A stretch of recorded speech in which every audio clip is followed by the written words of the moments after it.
Good evening. We're back with another episode of the Lord of the Rings LCG progression series.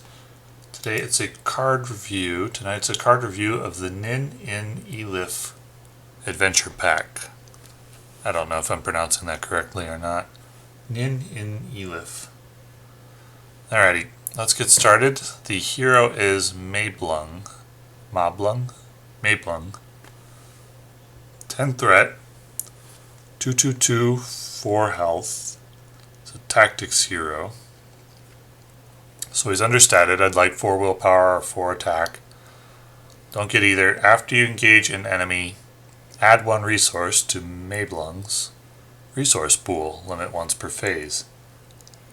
After you engage an enemy. So in quests where you're engaging, well, let's see. How many resources would he need to generate to make up for his low stats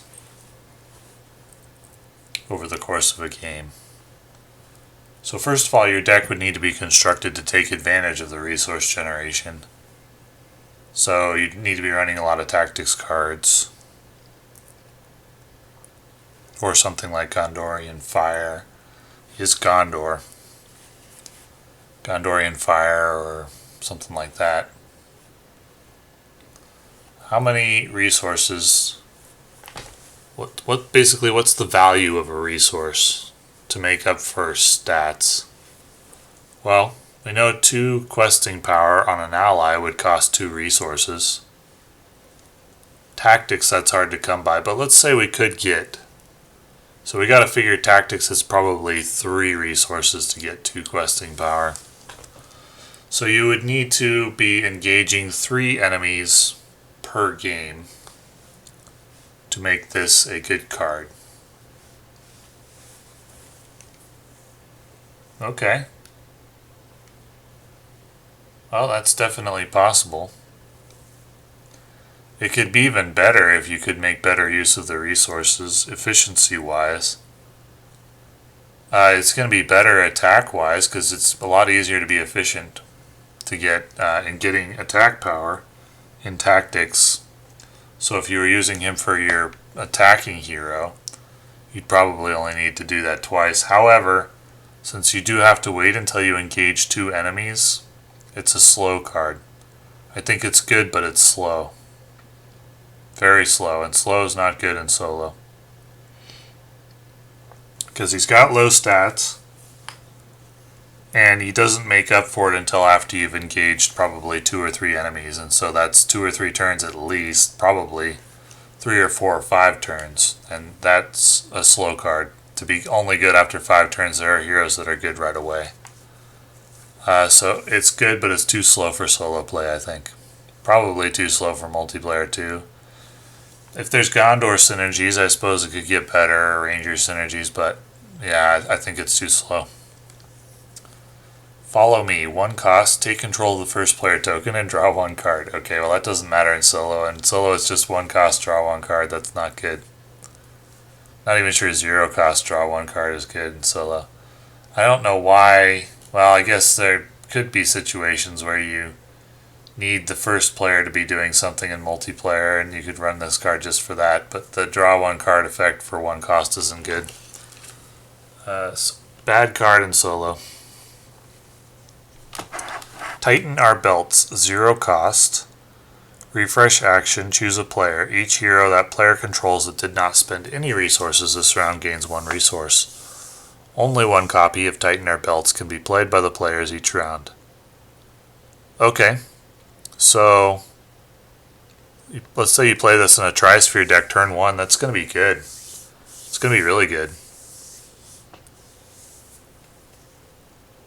I think this is a good card. 3 resources for 0 cost is a good card. With the caveat that you have to take a turn off. Early game, that's good. There can be situations where you don't want to do that. You can't afford to do that, but generally speaking, I think this is a good card. I'll play it. Yeah, I like it. I would not be surprised to see, by good card I mean I'd not be surprised to see this index that can take down the highest difficulty quests. Galadhon Archer. 2 cost, 0/2/0, 1 health. Ranged.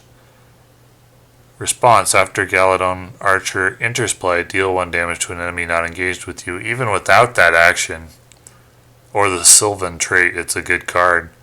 2 attack for 2 cost is a good card. It's also got ranged, and it deals can deal damage to an enemy sometimes, and it has Sylvan. This is a great card. I think this is worth including even in a deck that doesn't run Sylvans. Even if you didn't get that ability, it would be worth including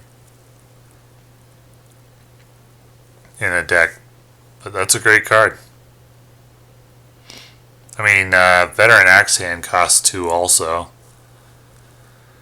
for 2 attack, and you get more stats from that in addition. But with this ability, yeah, this is a good card. Definitely worth including in the Sylvan deck. I'll put it in my Sylvan deck for sure. Bow of the Galadrim. 1 cost, attached to a Sylvan character with the ranged keyword. Restricted, attached character gets +1 attack and +2 instead if attacking an enemy not engaged with you. So wait, it's restricted, so that means you can put 2 on a character? How does that make sense? That's phenomenal on Haldir, the Vlorian, the hero from the last expansion. Not expansion, the hero from the last adventure pack. You could put 2 of those bows on him. Apparently he can shoot a bow with each hand. And then he'd be at 7 attack. And each turn he could attack something in the staging area for 7. Well, Dun here can do that too with the Spear of the Mark. But as we discussed, I think Haldir's a little better. Haldir can also attack. He's ranged, and so he can attack. For multiplayer, he's obviously better. In solo, I think he's a little better because he has higher stats for only 1 more threat.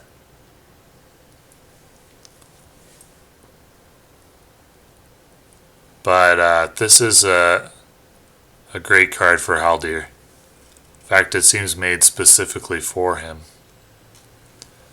because there's not that many characters that can attack an enemy not engaged with you. So yeah, this is a great card too. Strong tactics cards, and a pretty strong leadership card, this adventure pack. Selduin Traveler, 3 cost, 2/0/1, 2 health, Secrecy 2. After you'd play it in a Secrecy deck. 1 cost for 2 willpower is great. I would put this in every Secrecy deck running Spirit. After Selduin Traveler enters play, look at the top card of the encounter deck. If it's a location, you may discard it. Even without that effect, this is a good card. I don't know that you'd usually want to discard a location. In my experience, usually you're happy to see a location rather than an enemy. So I don't know if that effect is actually good. There may be some encounter decks where you really do need to get a nasty location out of the way, but it's like, okay, I've discarded the location from the top of the encounter deck. Now I'm either going to get an enemy, which is arguably worse unless your deck's set up for that, or a treachery, which usually are terrible, or another location maybe, which would probably be the best option. So I don't know that you'll want to use that response that much. But the stats are great for the cost in a Secrecy deck.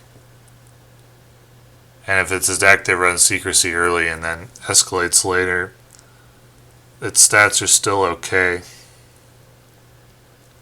I don't think you'd play it in a non-Secrecy deck though. Maybe you would if you didn't have any other 2 willpower options. 3 cost for 2 willpower isn't terrible when you need more willpower. It's Dale. I haven't seen that trait before. And a Scout. But it's great in Secrecy. It's kind of meh otherwise. The guy that gets rid of an enemy is better. I would probably not play this in a non-secrecy deck. Unless there's Dale synergies. I'd rather play like a Rider of the Mark, I think, which gives you 2 willpower, 2 attack, 1 shield. Or 1 attack, 1 shield. So an extra attack. No ability, but I don't think that ability is that good. Island Amid Perils. 0 cost. Return a Sylvan ally you control to your hand to reduce the threat by X, where X is the printed cost of the ally returned to your hand. Well, you're not going to, generally speaking, get a lot of threat back from this. So I suppose you're playing it, because like if you had to replay the Sylvan card, then you'd get, this could read like, with a 2 cost Sylvan, this could read pay 2 to gain 1 willpower or 1 attack for a turn and reduce your threat by 2. And you would get any of the enters play effects again. So let's say you used it with LOTR Archer. You'd get 1 attack, 1 willpower for a turn. You'd reduce your threat by 2. You have to pay 2. And you'd also get another damage. Interesting. So LOTR Archer kind of changes the equation for these return to hand Sylvan effects. Because dealing 1 damage to an enemy in the staging area is okay, but not usually going to kill anything. But if you play this Island Amid Perils and get 2 damage, now you're talking. That's an expensive way to get 2 damage.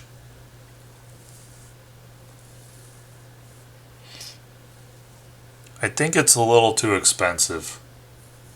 Absent stronger interplay synergy. Like paying 4 for 2 damage is very expensive. I think you need a little bit, and if you do it on a cheaper ally to reduce the cost, you receive less for it. So I kind of like the Sylvan cards that return something to hand and have a static effect, whether the card is an expensive Sylvan ally or not, because then you can use it on a cheaper one and get more value. This kind of decreases your value the less you spend. I think the effect is a little bit weak for what you pay. Now, if there come Sylvan allies with stronger interplay effects, or some kind of synergy like a hero or something, or an attachment that says like when you do play a Sylvan ally, you get X benefit in addition to Celeborn's benefit, then we could be talking about something. But as it is, I think it's a little too weak of an effect to be a good card. Mirkwood Pioneer, 2 cost, 1/0/0, 2 health. You may give Mirkwood Pioneer Doomed 1 when you play from hand. If you do, it gains response after you play Mirkwood Pioneer. Choose a card in the staging area. Till the end of the round, the chosen card does not contribute its threat. Okay. So for Doomed 1, for 1 threat, you probably gain 2 or 3 progress on the quest. That can help you with location lock. Would it be worth it? So it's 1 willpower understated. Is 1 willpower worth 2 or 3 progress on the quest for 1 turn? It is if you expect this ally to be in play less than 2 or 3 turns. If you play it early, it would be better to play a ally with 2 willpower. If you play it kind of later, then this is better. I think generally speaking, a 2 cost, 2 willpower ally is going to be better than Mirkwood Pioneer. This is off sphere though, but I don't like cards that are overcosted because they're off sphere. So, not a fan of this card. Though in the short term, it could be good. It's excellent in the situation where it prevents a loss by alleviating location lock. There are a variety of ways to do that, a variety of cards, and while this card certainly can do it, I don't necessarily think it's the most powerful way to do it. It's a Woodman. I've not seen that trait too much. Does it have any Woodman synergies? Not yet. We'll see. But for now, I think it's a little overcosted, and I think it's overcosted because it's off-sphere. Wingfoot. Off-sphere meaning usually Spirit is the questing sphere. Wingfoot attached to a Ranger hero. After attached hero commits to a quest, name enemy, location, or treachery. If a card of the name type is revealed during this quest phase, exhaust Wingfoot to ready attached hero. What? That's terrible. Why? Light of the Valinor readies allows your hero to commit to a quest without exhausting for free. This is like 30% of the time, or maybe 40% depending on the encounter deck. You ready? So you can't count on it. It's very swingy. Unexpected Courage readies it for free for one more. Light of the Valinor and Unexpected Courage are both spirit cards, so I guess this effect is reduced due to it being off sphere. But I mean, Fast Hitch can be played on a Hobbit, and it just readies you for free for one cost. This is not a good card. This is odd design. And it's unique. I mean, wow. Not a good card. Wow. Don't like it at all. Overshadowed by other cards quite a bit, quite significantly. Defender of the West, 1 cost attached to a non-objective unique ally in play. Okay, the first player gains control of attached ally. Damage from undefended attacks against you may be assigned to attached ally. Are there any allies where this would be real good? I guess it would be like a high health ally, but I don't think such a thing really exists. Maybe there's one I'm not thinking of. It has to be non-objective unique ally. So you could have that ally continue to a quest, but assign undefended attacks to it. I mean, Bjorn has 6 health, but he's only quests for 1, so the ability to have him quest, or I suppose you could, yeah, that's really the only use, is so he can quest also, because if he's ready during the defense phase, you could just have him defend. This is a card that I can't see a real good use for. And it's unique. I don't see a real good use for this card.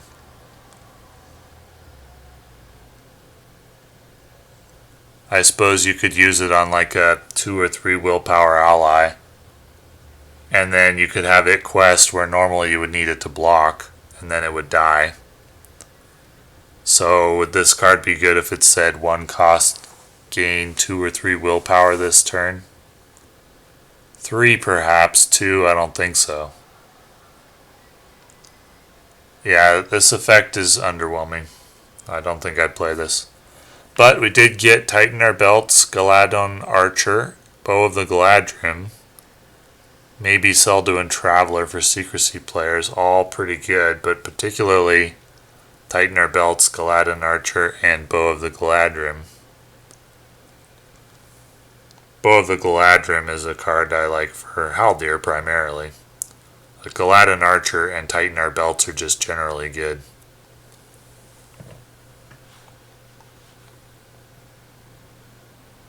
So anyway, thanks for watching.